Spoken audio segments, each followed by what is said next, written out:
once this surplus is produced, the capitalist doesn't keep it all with himself. Part of it he uses for individual consumption, but shares of the surplus go to all these different groups, right? So there could be, for instance, conflicts between, well, we forgot a very important component, which is shareholders. In modern times, you have joint stock corporations. Many people buy stocks, right? So shares in the company, and they get paid what is known as dividends.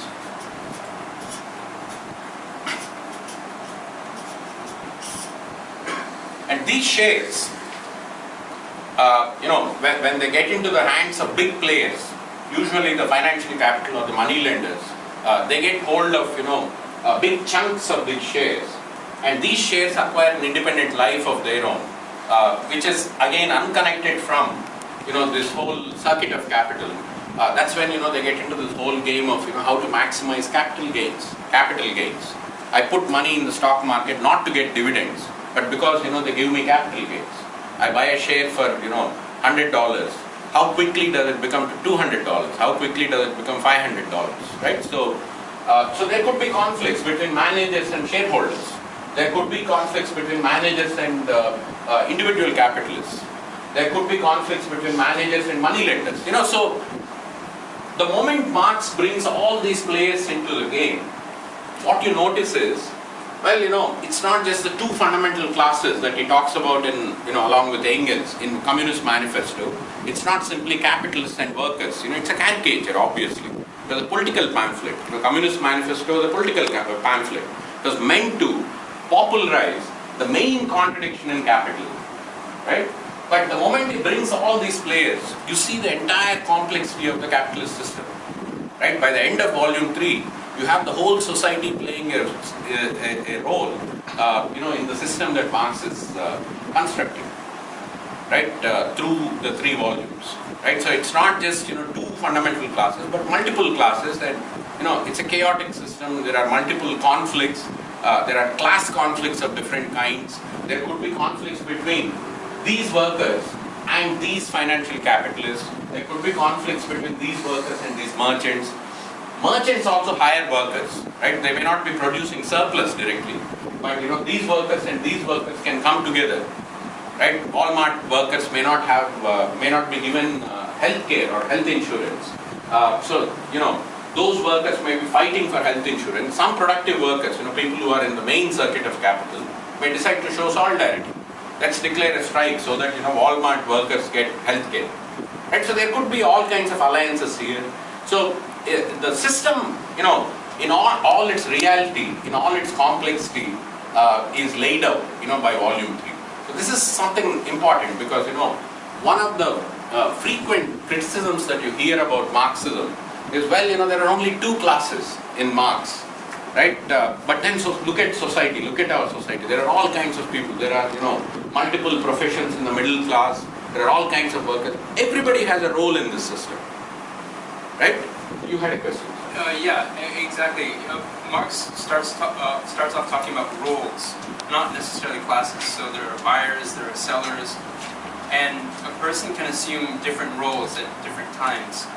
How do these, when you say classes, does that mean that people can assume that one person can be a manager as well as a shareholder at the same time? Of course, you can have multiple class positions, right? So you don't occupy a single class position.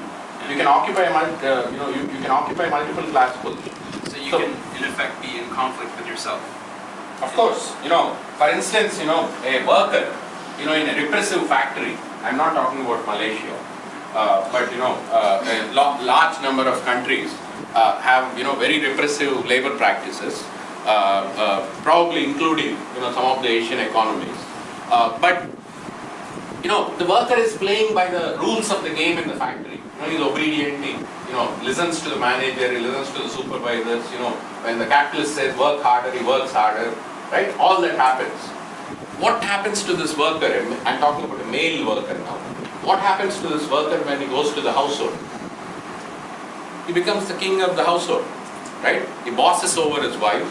He, so he's occupying a feudal lord's position inside the household, right, and reduces his, wife usually to a serf. Of course, there is the ideology of love, all that. I'm not questioning that part of the story. But the same individual who is extremely obedient, right, who plays according to the rules of the game inside the factory, goes to the house and lords over the household, right? I'm just giving you an example how a single person can occupy different class positions, right? So, similarly, of course, a worker could also be a small-time merchant, right? A petty merchant, for instance, he may operate a mom and pop kind of, grocery store, at the street corner. There could be mixtures of these. So I'm not fitting population into one category, but these are all class positions, right? And a single individual can occupy multiple class positions. Is that clear? Yeah. Okay, all right. Any other questions? So this is the basic story. Once surplus is produced, it's distributed to all these different groups. So the key here, what Marx is basically saying is, well, look at these workers. Workers who sell their labor power in the main circuit of capital.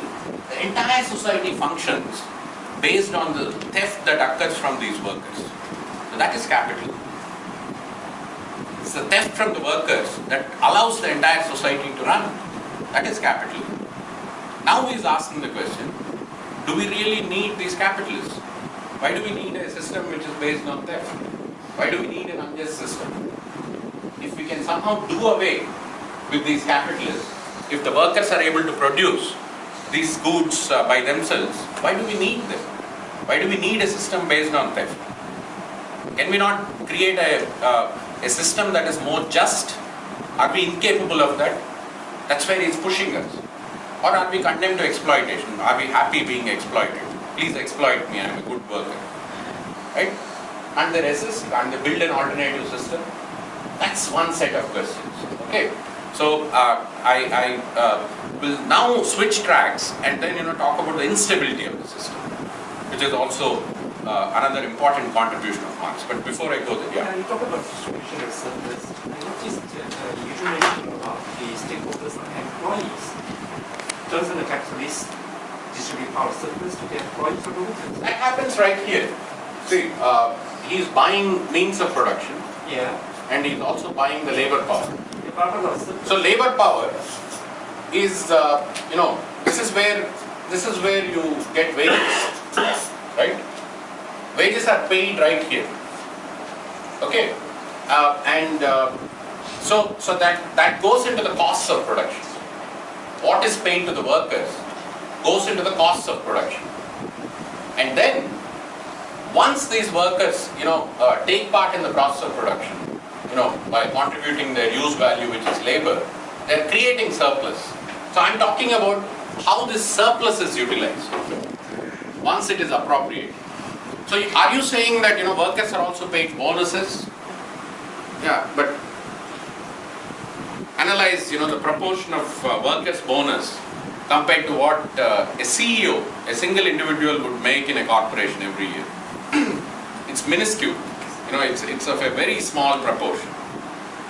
In America, the proportion is 400 to 1. That's a salary. Yeah, salary. Yeah, so the CEO is the highest manager. So his salary to the average worker's salary, it was something like 15 to 1 in the early 70s. It has risen to 500 to 1 by 2007, just before the crisis. It was scandal. Workers' wages were stagnating and CEOs' salaries were zooming. Right? So where is this coming from? So that sets up a different kind of conflict, exactly. Managers versus workers. Yeah. All right. Yeah, sorry, yeah. In this production process, say workers who get paid commission, whereabouts in the process is that? Because it's not so much the buying of the labor power, it's sort of and after. Is that also something that comes out of the surplus? Or What is the commission? if the workers who get paid, but I don't know, that's the term, right? sales commission. Sales commission, they get paid, their pay rate is maybe wage, but also plus commissions. They get a percentage. Okay. Suppose somebody works in the sales department. Yeah. He's not a manager. That's what you're talking about. So, workers are of two kinds in Marx. I didn't go into that because it's an additional nuance, which I thought was not necessary. Workers are of two kinds. One kind of workers directly participate in the circuit of capital as productive workers. They are called productive workers. People who join this process at this, end, in the MC part of the circuit. They are the productive workers. Basically, they are creating surplus. But there are all kinds of workers. For instance, real estate firms. These landlords may hire workers. These merchants may hire workers. Walmart, has, it's probably the biggest employer in the US.